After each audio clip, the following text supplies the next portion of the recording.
সাতখানা কৌশলের মধ্যে প্রথম কৌশলটা এবারও গান করা হবে। তা প্রথম কৌশলটা কি ছিল? ও বাবা, সবাই বলছে দেখছি। শামটা তো সবাই একসঙ্গে খুব জোরে বলেছেন, কিন্তু আমি দেখতে চাই শেষ পর্যন্ত কজন বলতে পারে। ঠিক আছে, প্রথম পদ্ধতিটা হলো শাম পদ্ধতি, আপনারাই বললেন। আচ্ছা, শাম পদ্ধতি মানে কি বলেছিলাম? ঠিক বলেছেন, মিষ্টি মিষ্টি কথা বলে মান ভাঙানো।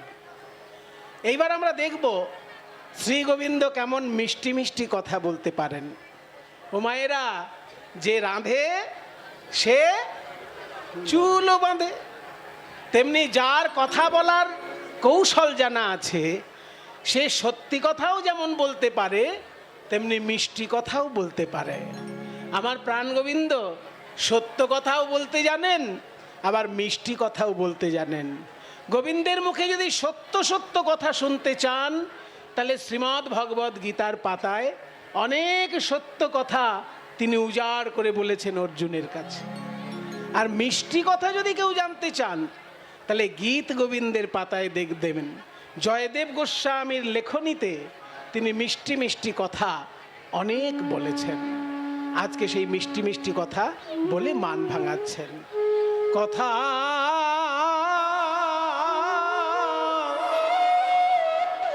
এ আমার মুখের কথা নয়, এ আমার প্রাণের কথা। কথা শুনো শুনো ভানু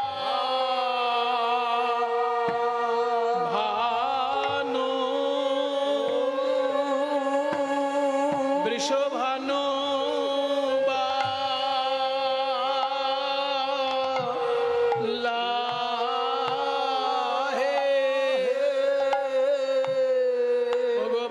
ভানুবালা প্রেম গো প্রেম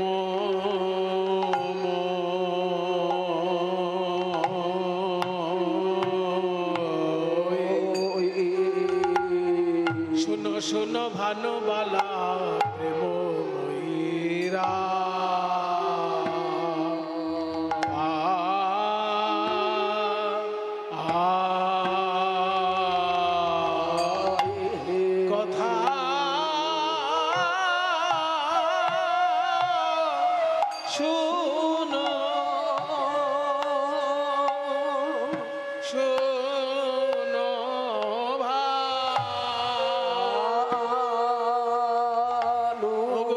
ভানুবালা হে,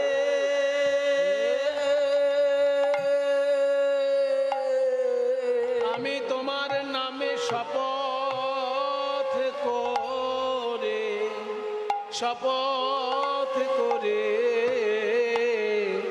বলতে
ওগো রাধে, তুমি আমার জীবন স্বরূপ। ত্বমসি মম ভূষণম, তুমি আমার ভূষণ স্বরূপ। ত্বমসি, তুমি হচ্ছ আমার, মম আমার, ভব জলধিরত্নম। ভব মানে সংসার, জলধি মানে সমুদ্র।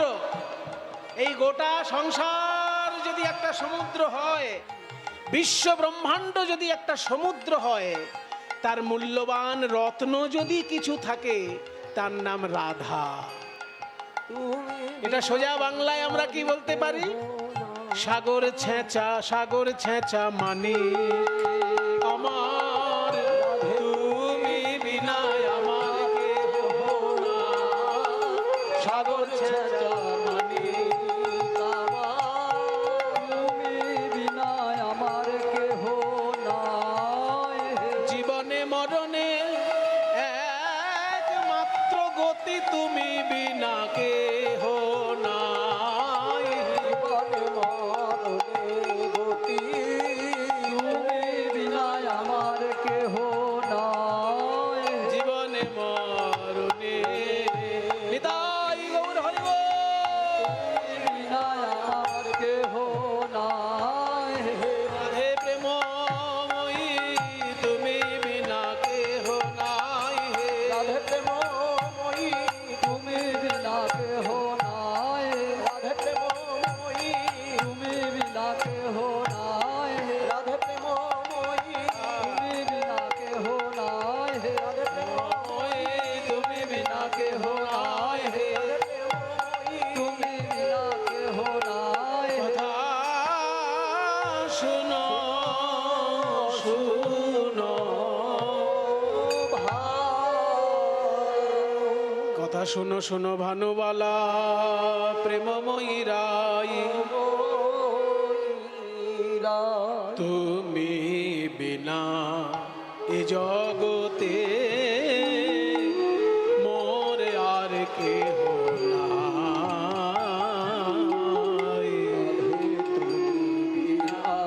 এ জগতে আর কেহ আর কেহ নাই। আর কেহ নাই। রাধে তুমি বিনা আমার আর কেহ নাই। তুমি বিনা আমার আর কেহ নাই। আমার মুখ দেখে দুঃখ বুঝবে এমন, তুমি বিনা আমার আর কেহ নাই। আমার মুখ দেখে দুঃখ বুঝবে এমন, রাধে তুমি বিনা আমার আর কেহ নাই। বুঝতে পারছেন তো কেমন মিষ্টি মিষ্টি কথা শোনাচ্ছে? আমার মুখ দেখে দুঃখ বুঝবে এমন, তুমি বিনা আমার আর কেহ নাই। আমার সুখে সুখী, আমার দুঃখে দুঃখী, তুমি বিনা আমার আর কেহ নাই। আমার সুখের সুখী, দুঃখের দুঃখী, তুমি বিনা আমার আর কেহ নাই। প্রাণ গোবিন্দ বলছেন রাধারানীকে, তুমি বিনা আমার আর কেহ নাই। কিন্তু কথাটা সত্যি না মিথ্যা সেটা কি করে বোঝা যাবে? কি করে বোঝা যাবে? আসলে কৃষ্ণের মনের কথা সব থেকে বেশি কে জানে জানেন তো? কৃষ্ণের মনের কথা সব থেকে বেশি কে জানে? মায়েরা বলুক দেখি। কৃষ্ণের মনের কথা সব থেকে বেশি কে জানে? মা যশোদা? মা যশোদা সব জানে? তাহলে তো জানতে হবে যে কৃষ্ণ এখনো বড় হয়নি। যদি মা যশোদা কৃষ্ণের সব মনের কথা জেনে ফেলবে, তাহলে ধরে নিতে হবে কৃষ্ণ বড় হয়নি, ছোট্ট শিশু রয়ে গেছে। মায়ের কাছে ছেলেরা সবসময় ছোট্ট শিশুই থাকে। ছেলে যদি রাষ্ট্রপতিও হয়ে যায়, তবুও মা তাকে ধমক দিয়ে কথা বলে। ছেলে যদি রাষ্ট্রপতিও হয়ে যায়, প্রধানমন্ত্রীও হয়ে যায়, তবু মার কাছে ছেলে শিশু। সেই জন্য ছেলের সব মনের কথা যে মা জানতে পারবে এটা হয় না। যদি বলেন শ্রীরাম সুদাম, তাদেরও তো সব মনের কথা জানা সম্ভব নয়। তাহলে জানবে কে? কৃষ্ণের মনের কথা জানে, কৃষ্ণের সঙ্গে 24 ঘন্টা যে সঙ্গে থাকে সে। কৃষ্ণের সঙ্গে 24 ঘন্টা কে থাকে? রাধাও থাকে না, মা যশোদাও থাকে না, শ্রীরাম সুদামও থাকে না। 24 ঘন্টা কৃষ্ণের সঙ্গে কে থাকে? শ্রীকৃষ্ণের বাঁশি। ওই জন্য বাঁশি শ্রীকৃষ্ণের সব মনের কথা জানে। ওই জন্য বলছে বাঁশিকে জিজ্ঞেস করো যে আমি তোমাকে ছাড়া আর কাউকে জানি না চিনি। আমাকে লোকে ভালোবাসতেই পারে, আমার সঙ্গে হাজার হাজার মানুষের পরিচয় থাকতে পারে, কিন্তু আমি কাকে ভালোবাসি সেটাই বাঁশির থেকে বেশি কেউ জানে না। ওই দেখো কেমন বাজছে, দেখো বেজে বেজে জানান দিচ্ছে, ওর মতো কেউ জানে না। আমার বাঁশি যখন বাজে আরো জোরে বাজছে। আমার বাঁশি যখন বাজে ওতে একজনেরই নাম বাজে। কই চন্দ্রাবলীর কুঞ্জে হয়তো আমি একদিন ভুল করে চলে গেছি, চন্দ্রাবলী আমায় সাজিয়ে দিয়েছে, সেজে নিয়েছি, তার জন্য তুমি অনেক গালিগালাজ দিয়েছো, শুনে নিয়েছি, কিন্তু আমি ভালোবাসি কাকে সেটা তোমার বাঁশি জানে। ওই জন্য বাঁশি যখনই বাজে, বাঁশিতে কার নাম বাজে? চন্দ্রাবলীর নাম আজ অব্দি বেজেছে? রাধা বলেই বাঁশি বাজে। তুয়া নাম ধরে যাবে মুরলি বাজার। মায়েরা উলুধ্বনি দাও।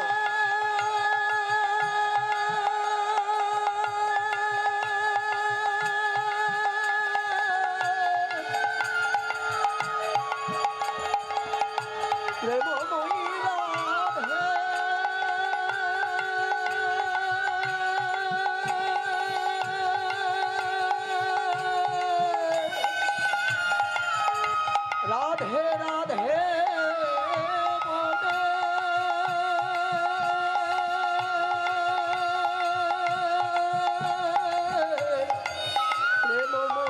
তুয়া নাম ধরে যাবে মুরলি বাজাই।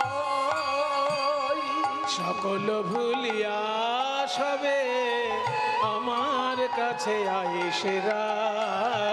সকল ভুলিয়া সবে কাছে আইসেরা।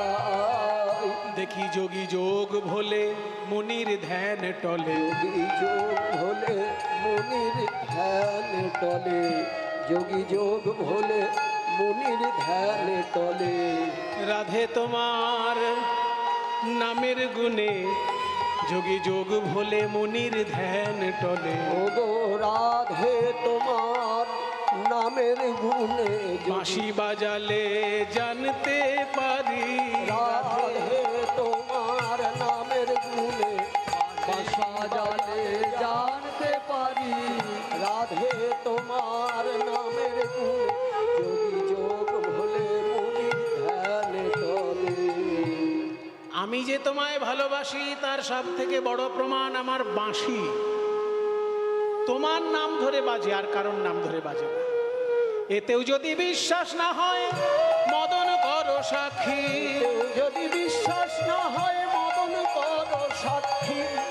আমার এই কথায় যদি তোমার বিশ্বাস না হয় তাহলে কাম দেবতাকে এখনই ডেকে নিয়ে এসো, তাকে সাক্ষী রেখে আমি তোমার পদতলে আমার নামটা লিখে দেব। তোমার পায়ের তলায় আমি আমার নাম লিখে দেব।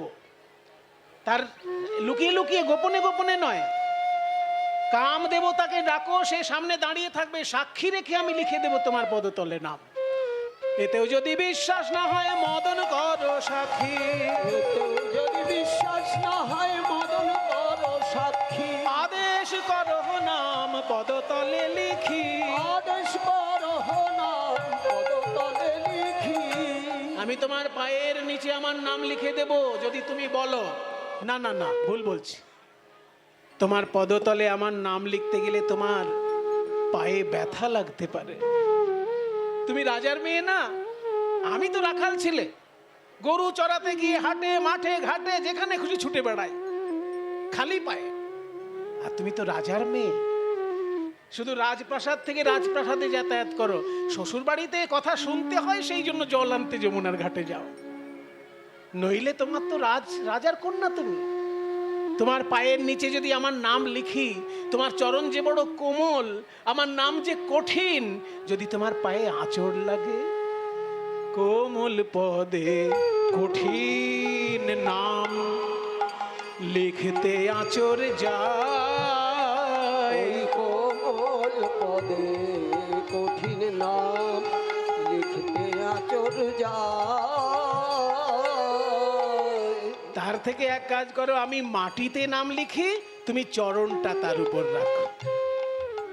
ভূমিতে লিখি গো নাম, তুমি পদ রাখো তাই। ভূমিতে লিখিব নাম তুমি পদ রাখো তাই। তোমার পদতলে আমার নাম লিখতে গেলে তোমার পায়ে আঁচড় লাগতে পারে, তাই আমি মাটিতে আমার নাম লিখে দিই, তার উপর তুমি তোমার চরণ রাখো। তাহলে কি হবে জানো? হবে নামও ধন্য, নামিও ধন্য, হবে নাম। ওগো রাধে, তোমার চরণ পরশে হবে নাম ধন্য, নামিও ধন্য। রাধে তোমার চরণ পরশে হবে নাম ধন্য, নামিও ধন্য। রাধে তোমার চরণ পরশে ওই নাম নামি ধন্য হবে।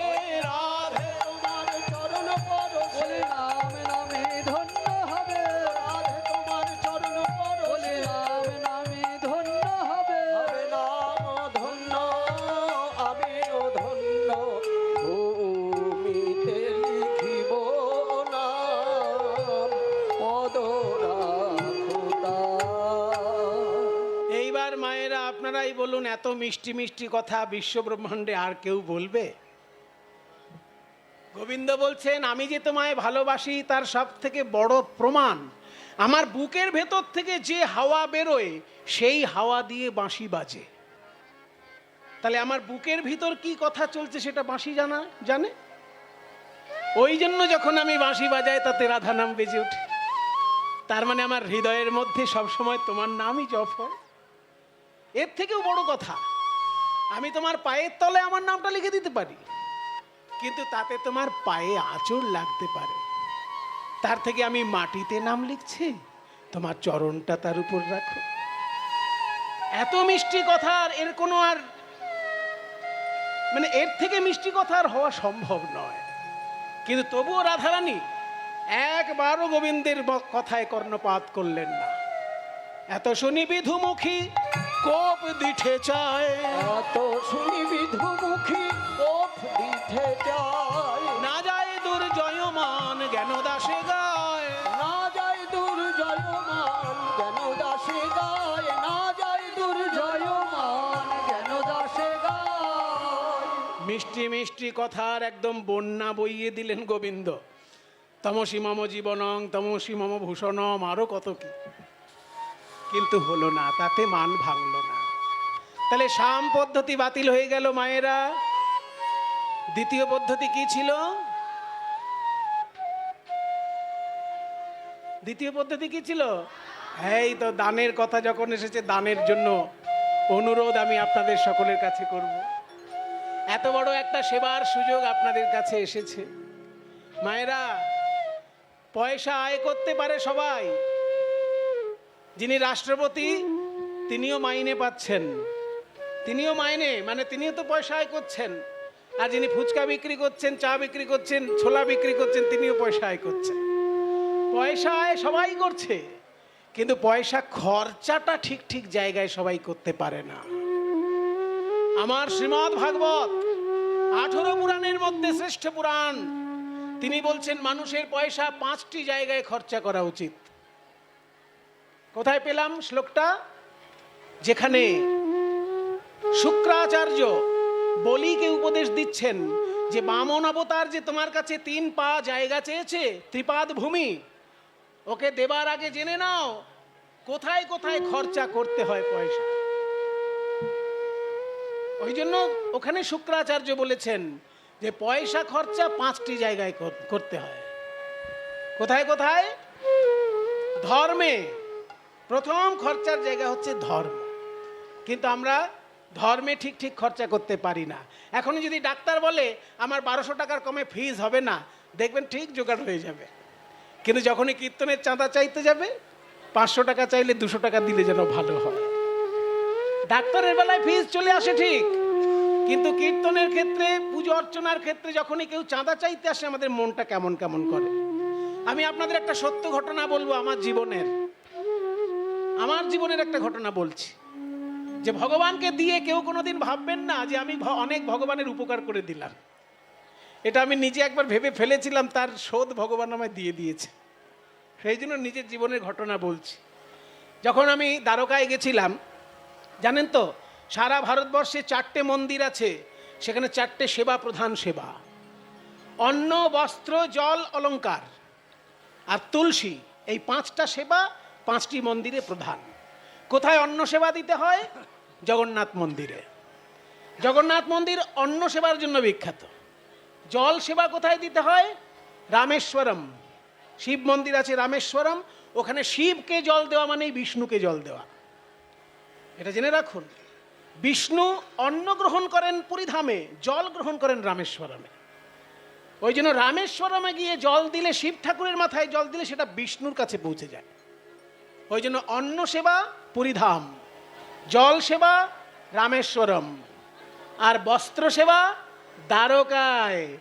দ্বারকাধীশ কৃষ্ণ মন্দির যেখানে, ওখানে বস্ত্র দিতে হয়। আর অলংকার সেবা তিরুপতি। তিরুপতি মন্দিরে গিয়ে অলংকার দিতে হয়। অলংকার দেওয়ার ক্ষমতা না থাকলে কণা মাত্র সোনা বা রূপোর একটা টুকরো, ছোট্ট টুকরো একটা নিয়ে যাবেন। যদি কোনোদিন তিরুপতি মন্দির বেড়াতে যান, একটা ছোট্ট টুকরো দেবেন, সেটাও অলংকার সেবার মধ্যে পড়ে।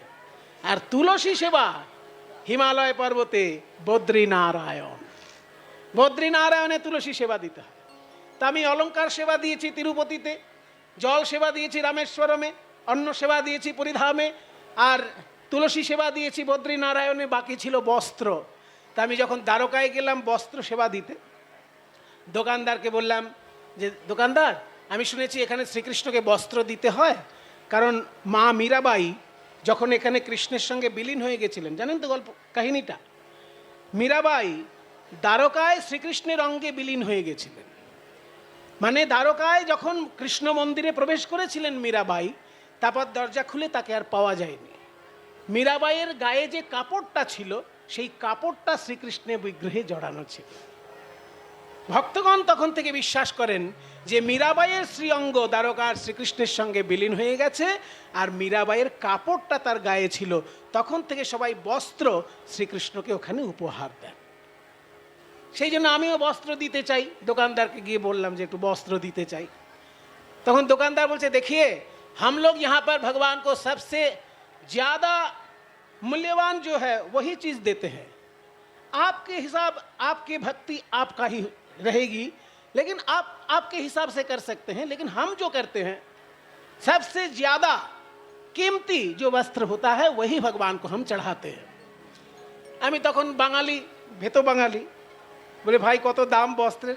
বলে আমাদের এখানে সব থেকে বস্ত্র সুন্দর। তখন আমি বলছি আপনাদেরকে প্রায় 15 বছর আগের কথা। তসরের কাপড়, তসরের কাপড় তো দামি হবেই। লাল টকটকে তসরের কাপড় একটা দেখালো, বলছে এখানে লাল বস্ত্র শ্রীকৃষ্ণের খুব প্রিয়, কারণ মীরাবাইয়ের ওড়নাটা লাল রঙের ছিল, তাই লাল কাপড় দিতে হয়। তো এটা 2000 টাকা দাম। এবার 2000 টাকা দাম যখনই বলেছে, আমি ভাবছি বাপরে বাপ, এত দামি জিনিস দিয়ে দিতে হবে ঠাকুরকে? কি রে বাবা, ঠিক আছে, যখন দোকানদার এত বলছে, ভক্তি করে বলছে, দাও দিয়ে দাও 2000 টাকা।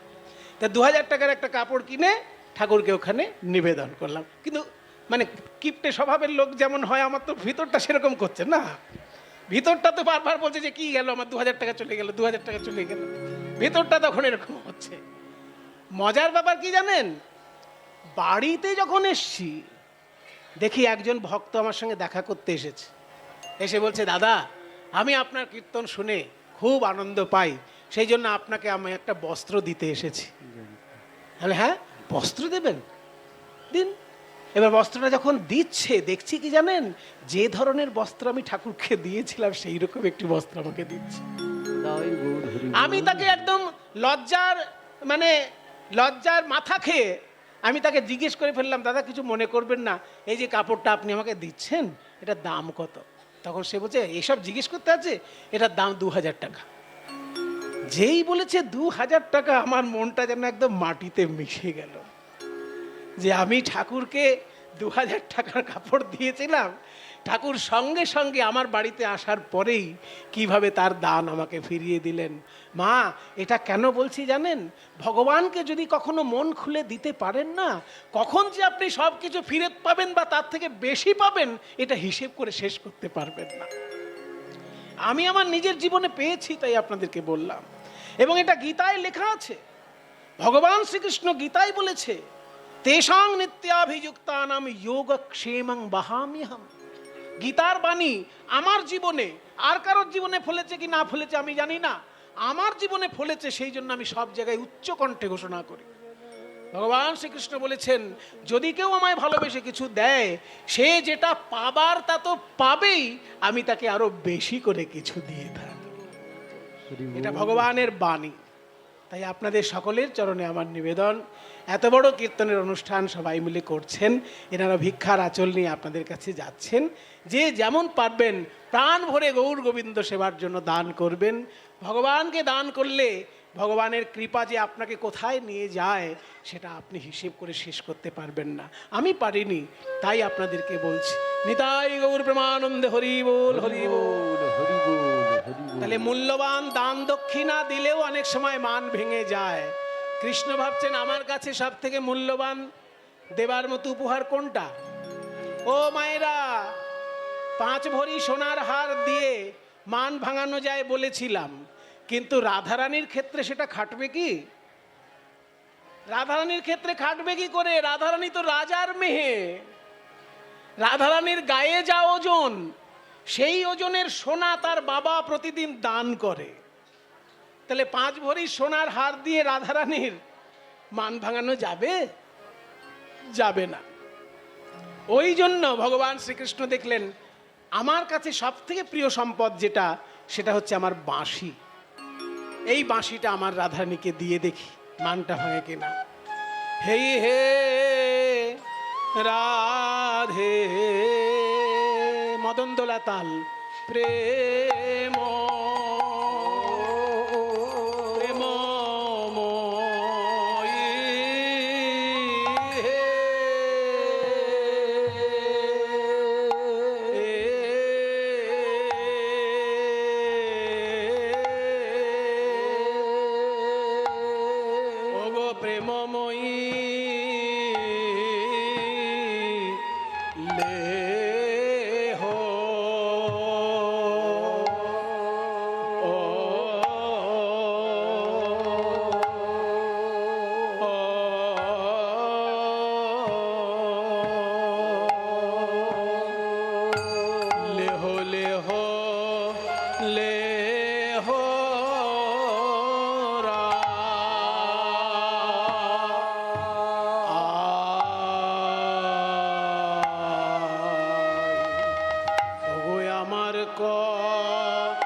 সাধের মুরলি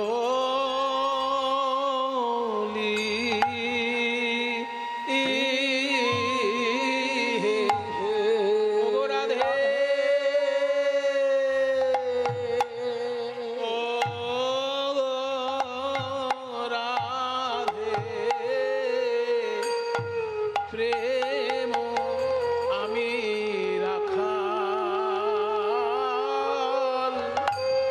আমি রাখাল বই তো নয় হে, আমার কিবা আছে কিবা,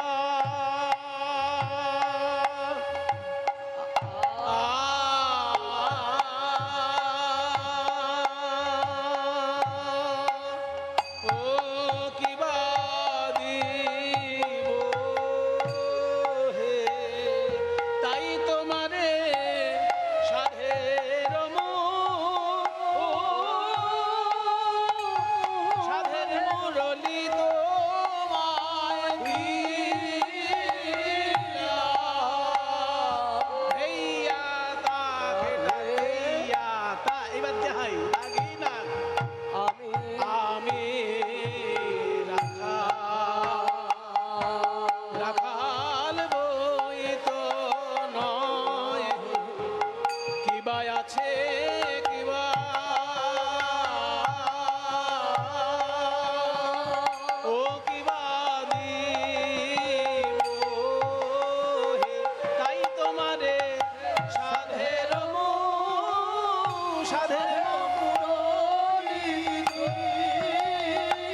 ও কি বাদিব, তাই তোমারে সাধের মুরালি দিলাম। ওগো রাধে, প্রেম প্রেমময়ী লেহ লেহ লেহ রায় সাধের মুরলী, পরশিতে চাহি তোমার চরণের ধুলি রাধে বিনোদিনী। পরশিতে চাহি তোমার চরণে ধুলি রাধে বিনোদিনী। আমার সাধের বাঁশি আমি তোমায় দিয়ে দেব রাধে, কিন্তু তার মূল্য হিসেবেও আমি একটা জিনিস নিতে চাই, সেটা হচ্ছে তোমার পদধূলা। পরশিতে চাহি তোমার চরণের ধুলি, কিন্তু তুমি তো রাজার মেয়ে, রাজার মেয়ে হয়ে তুমি একটু চরণ ধুলা দিতে কৃপণতা করছো। এত ধনে ধনী যে সেখানে কৃপণ, এত ধনী ধনী যে সেখানে কৃপণ। জ্ঞান দাসে কহে কে বা বুঝিবে মরণ। জ্ঞান দাসে কহে কে বা বুঝিবে মরণ। এই যে আমি হলুদ কাপড়টা পরি, তোমার গায়ের রং ফর্সা বলে, তোমার গায়ের রংটা ফর্সা, সেটা যাতে আমার গায়ে মিশে থাকে, এই জন্য আমার এই হলুদ রঙের কাপড়। পীত পিন্ধন মোর তুয়া অভিলাষে। আর তুমি যদি দীর্ঘশ্বাস ফেলো, আমার যেন প্রাণ বেরিয়ে যায়। পরাণ ছাড়য়ে যদি ছোড়ো হো নিঃশ্বাসে রাধে। সেই জন্য বলছি, একবার হাসি মুখে তাকাও, আমার মূল্যবান বাঁশি আমি তোমার চরণে দিয়ে দিলাম। শ্রীকৃষ্ণের সব থেকে মূল্যবান সম্পদ তার বাঁশি, সেই বাঁশি রাধারানীর চরণে দিয়ে দিলেন গোবিন্দ। কিন্তু তাতেও তার মান ভাঙলো না, ভাঙলো না মান। তাহলে সাম পদ্ধতি, দান পদ্ধতি দুটোই বাতিল হয়ে গেল। ও মায়েরা, এবার 3 নম্বর পদ্ধতি আসছে। সাম দান বাতিল হয়ে গেছে, 3 নম্বরটা কি? বাবা খুব জোরে বলছে পায়রা, খুব ভালো লাগছে শুনে। আপনারা যে এত মন দিয়ে শুনেছেন, আমি খুব অভিভূত। আপনারা ঠিক ঠিক বলছেন এবং বেশ জোরে বলছেন, ভালো লাগছে শুনে। ছাত্র কখন জোরে উত্তর দেয়? যখন ফুল কনফিডেন্স থাকে, তাই না? কনফিডেন্স। তাহলে তৃতীয় পদ্ধতি হচ্ছে ক্রিয়া পদ্ধতি। ক্রিয়া মানে কি বলেছিলাম? সোনার খোল, মানে খুব অসম্ভব কোনো কাজ করে দেখানো। এবার আপনারাই মায়েরা বলুন, আপনারা অনেক কৃষ্ণলীলা শুনেছেন, এবার আপনারা বলুন, শ্রীকৃষ্ণের কোনো কঠিন কাজ করে দেখানো বাকি আছে কি? ওই ছোট্টবেলায় গিরিগোবর্ধন পর্বত বাঁ হাতে তুলে ধরেছে, ছোট্টবেলায় পুতনা রাক্ষসীকে বধ করেছে, অঘাসুর, বকাসুর, শকটাসুর, তৃণাবর্তাসুর, কালী ও দমন, সবগুলোই তো অসম্ভব কাজ কৃষ্ণ করে দেখিয়ে দিয়েছেন। কিন্তু এই মুহূর্তে এক্ষুনি কোনো কঠিন কাজ না করলে রাধারানীর মান ভাঙানো যাবে না। এখন তো হাতের কাছে কোনো অসুর টসুর নেই যে মেরে ধরে দেখিয়ে দেবে। তাহলে এখন কঠিন কাজটা কি করবে? গোবিন্দ খুব চিন্তা করছেন, আচ্ছা আমার পক্ষে কঠিন কোনটা হতে পারে? আমি কোন জাতিতে জন্ম নিয়েছি? বৈশ্য জাতিতে। বৈশ্য জাতির লক্ষণ কি? 3টে। শ্রীমদ্ ভগবদ গীতায় 18 নম্বর অধ্যায়ে পেয়ে যাবেন। কৃষি গৌরক্ষা বাণিজ্যম বৈশ্য ধর্ম স্বভাবজ। চাষবাস করা, আর গরু বাছুর পালন করা, আর ব্যবসা করা, এই 3টে হচ্ছে বৈশ্য জাতির ধর্ম। চাষবাস করার জন্য বলরামের কাঁধে লাঙল আছে, গরু চড়ানোর জন্য কৃষ্ণের হাতে বাঁশি আছে, আর ব্যবসা বাণিজ্য করার জন্য নন্দ মহারাজ মাঝে মাঝে মথুরায় যান। তাহলে বৈশ্য জাতির 3টে ধর্মই শ্রীকৃষ্ণ পালন করছে। এর উঁচু জাতি হচ্ছে ক্ষত্রিয়। ক্ষত্রিয়র লক্ষণ কি? 7টি লক্ষণ, ওই গীতার 18 নম্বর অধ্যায়ে। শৌর্য, তেজ, ধৃতি, দাক্ষ্যং, যুদ্ধে চাপিয় পলায়নম, দানম, ঈশ্বর ভাবস্য, ক্ষাত্র ধর্ম স্বভাবজম। মানে শৌর্য, তেজ, ধৈর্য, দক্ষতা, যুদ্ধে না পালানো, শাসন করা এবং দান করা, এইগুলো হচ্ছে ক্ষত্রিয় জাতির লক্ষণ। আর তার থেকে উঁচুতে ব্রাহ্মণের স্থান। ব্রাহ্মণের 9টি গুণ। ব্রাহ্মণের পৈতেতে 9টি সুতো থাকে। ওই 9টি সুতো থাকার কারণ হচ্ছে 9টি গুণ যেন ব্রাহ্মণ অর্জন করে। সেই 9টি গুণ কি কি? গীতায় লেখা আছে, সম দম তপো শৌচ ক্ষান্তি রাজ্যবে বচ জ্ঞানং বিজ্ঞানম আস্তিক্যম ব্রহ্মধর্ম স্বভাবচ। ব্রাহ্মণগণের এইগুলো স্মরণ করা দরকার। আমরা যারা ব্রাহ্মণ বলি মুখে, কিন্তু কজন আমরা খবর রাখি যে আমাদের পৈতেতে যে 9টি সুতো আছে, সেই 9টি সুতোর কারণ কি? এই 9টি সুতোর কারণ হচ্ছে 9টি গুণ যেন আমি জীবনে অর্জন করে দেখাতে পারি। সেই 9টি গুণের প্রথম কি? সম। এখানে সম মানে দন্তেশ্ব ম নয়, দন্তেশ্ব ম সম মানে সমান, আর তালবস্য ম সম মানে অন্তরিন্দ্রিয় সংযম। ইন্দ্রিয় দু রকমের হয়, যেগুলো বাইরে থেকে দেখা যায় তাকে বলে বহিরিন্দ্রিয়, আর যেগুলো বাইরে থেকে দেখা যায় না সেগুলোকে বলে অন্তরিন্দ্রিয়। বহিরিন্দ্রিয় 10টি আর অন্তরিন্দ্রিয় 4টি। বহিরিন্দ্রিয় 10টি কি কি? 2টি চক্ষু আছে, কর্ণ, নাসিকা, জিহ্বা, ত্বক। এই 5টি হলো জ্ঞানেন্দ্রিয়। আর মুখ, পানি, পাদ, পায়ু, উপস্থ, এই 5টি হলো কর্মেন্দ্রিয়। 5টি জ্ঞানেন্দ্রিয়, 5টি কর্মেন্দ্রিয়, এগুলো বাইরে থেকে দেখা যায়। আর যেগুলো বাইরে থেকে দেখা যায় না সেগুলো ভিতরে থাকে, 4টে ইন্দ্রিয়। তার নাম হচ্ছে মন, বুদ্ধি, চিত্ত, অহংকার। এগুলো বাইরে থেকে দেখা যায় না, তাই ভিতরে থাকা ইন্দ্রিয়গুলোকে সংযম করার নাম সম, তালবস্য ম সম। আর বাইরের ইন্দ্রিয়গুলোকে সংযম করার নাম দম।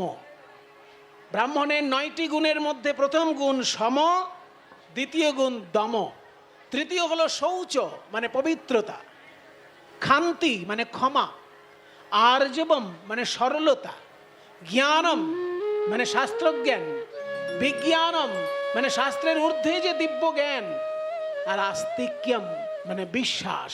এই 9টি গুণ যদি কেউ অর্জন করতে পারে তবে তার পৈতেটা কাঁধে ঝোলানো সার্থক হয়।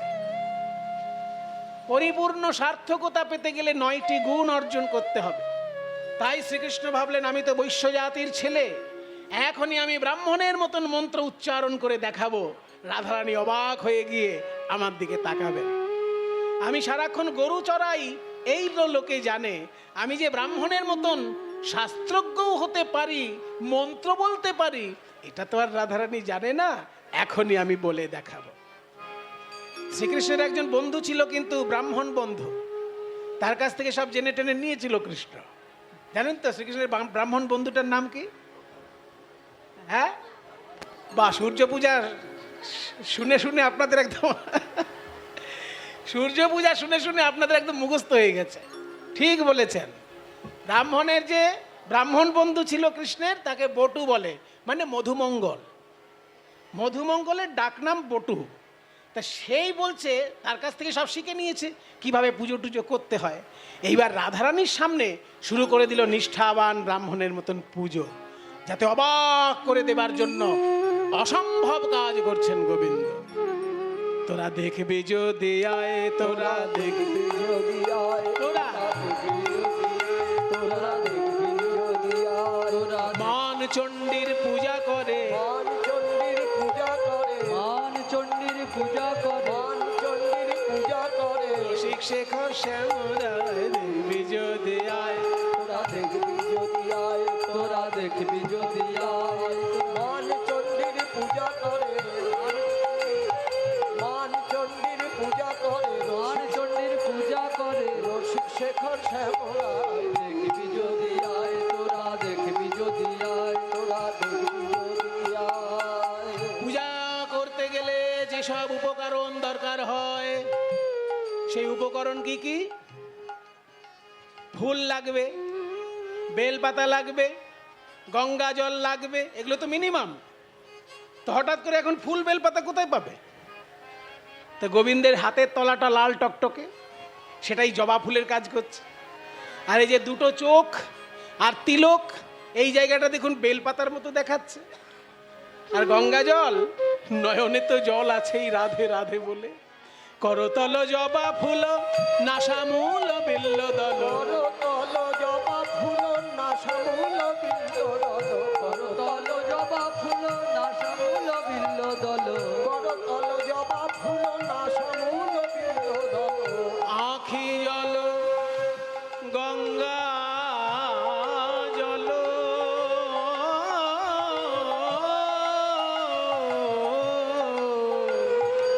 আখি জল গঙ্গা জল,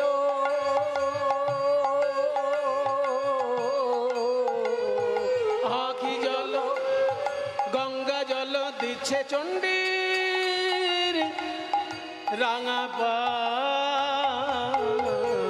দেখবি যদি আয় তোরা, দেখবি যদি আয়, তোরা দেখবি যদি আয়, দেহ কান্তি প্রদীপেতে। প্রদীপ কোথায় পাবে? গোবিন্দের অঙ্গ কান্তি, সেটাই প্রদীপের কাজ করছে। দেহ কান্তি প্রদীপেতে আরতি করে যতনেতে। দেহ কান্তি প্রদীপেতে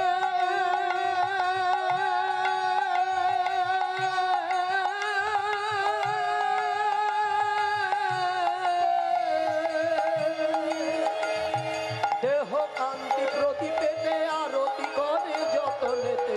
পিরিতি পিরিতি তিন আখরের ডালি দিচ্ছে চণ্ডীর রাঙা পায়। দেখবি যদি আয় তোরা,